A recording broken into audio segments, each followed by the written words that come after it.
Now quiz time. Okay. So, first quiz of this course, that any IP related disputes whether you have observed around you, right, because now you just fair idea means now you have just starting the course. You probably have done with the assignment 0. So, when you have gone through assignment 0, you probably have just browsed through Google that yes, IP types and all.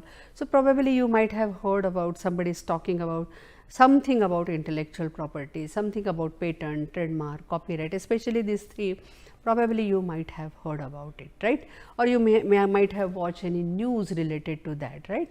So, what you can do, you just write down any news if you have gone through or you have heard about such an issue, just write down in the comment box, so that you just revisit that and you just try to apply your mind that how that issue can be solved or what might be the remedies or steps that fellow, that creator, that owner can take to handle this particular issue.